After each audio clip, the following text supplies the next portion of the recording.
Welcome to Ramoji TV. విద్యుత్ ఛార్జీల అదనపు భారాన్ని మోపుతున్న కూటమి ప్రభుత్వం వైఖరికి నిరసనగా రేపు జరగబోయే ర్యాలీని విజయవంతం చేయాలని అనంతపురం డిప్యూటీ మేయర్ కోగటం విజయభాస్కర్ రెడ్డి పిలుపునిచ్చారు.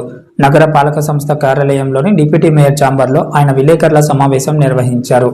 సూపర్ 6 హామీలను అమలు చేయడంలో కూటమి ప్రభుత్వం విఫలమైందని విమర్శించారు.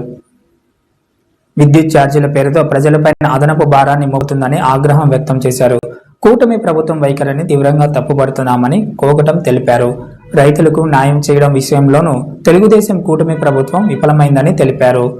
విద్యుత్ ఛార్జీల పెంపునకు వ్యతిరేకంగా వైసీపీ అధినేత జగన్మోహన్ రెడ్డి ఆదేశాల మేరకు అనంతపురం బ్రహ్మంగారి గుడి నుంచి పవర్ ఆఫీస్ వరకు ర్యాలీ కొనసాగుతుందని తెలిపారు. వైసీపీ శ్రేణులు ర్యాలీలో పాల్గొని విజయవంతం చేయాలని కోగటం విజయభాస్కర్ రెడ్డి ఈ సందర్భంగా పేర్కొన్నారు. ఇబ్బంది పెడుతున్న తీరుతెన్నులను మనం చూస్తూ ఉన్నాం. జగన్మోహన్ రెడ్డి గారి సమున్నత నాయకత్వంలో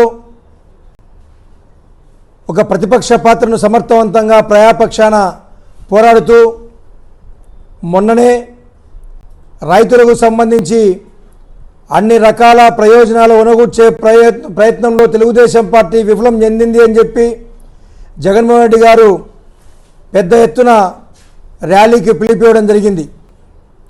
మరి అటువంటి ప్రయత్నంలో భాగంగా రాష్ట్ర వ్యాప్తంగా అన్ని జిల్లా కేంద్రాలలో పెద్ద ఎత్తున ఈ ర్యాలీ విజయవంతం కావడం ద్వారా స్పష్టంగా అర్థమవుతోంది. జగన్మోహన్ రెడ్డి ఏదైతే తన ప్రజా పోరు యాత్రను ఎంచుకున్నాడో, పోరు బాటను ఎంచుకున్నాడో అది విజయవంతమైంది. అటువంటి ప్రయత్నంలో భాగంగానే మరొక్కసారి తెలుగుదేశం పార్టీ అధికారంలోకి రాకముందు ఎన్నికల ముందు స్పష్టంగా చెప్పడం జరిగింది. విద్యుత్ ఛార్జీలు ఒక్క పైసా పెంచకుండా, ప్రజలపై ఒక్క పైసా భారం పడకుండా రాష్ట్రంలో సంపదను సృష్టిస్తా, ఈ రాష్ట్ర ఆర్థిక పురోగతిని సాధిస్తామని చెప్పిన తెలుగుదేశం పార్టీ ఈనాడు చేస్తున్నది ఏంటి? అధికారంలోకి వచ్చిన తర్వాత ప్రజలకు సంబంధించిన ఏదైతే సిక్స్ ప్యాక్ అని చెప్పడం జరిగిందో ఆ ప్యాకేజీ, ఆ ప్యాక్ ఏమైందో అర్థం కాలేదు.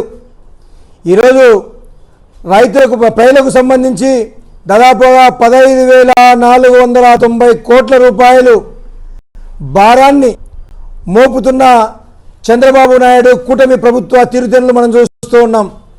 ఈరోజు సంపద సృష్టిస్తామని చెప్పిన చంద్రబాబు నాయుడు ప్రజల సంపదను దోస్తున్న తీరుతెన్నులు, వ్యవహారాల మీద జగన్మోహన్ రెడ్డి గారు ఈరోజు ప్రతి నియోజకవర్గ కేంద్రాలలో పెద్ద ఎత్తున ర్యాలీ, ధర్నా లాంటి కార్యక్రమాలు నిర్వహించాలని చెప్పి పిలిపివ్వడం జరిగింది.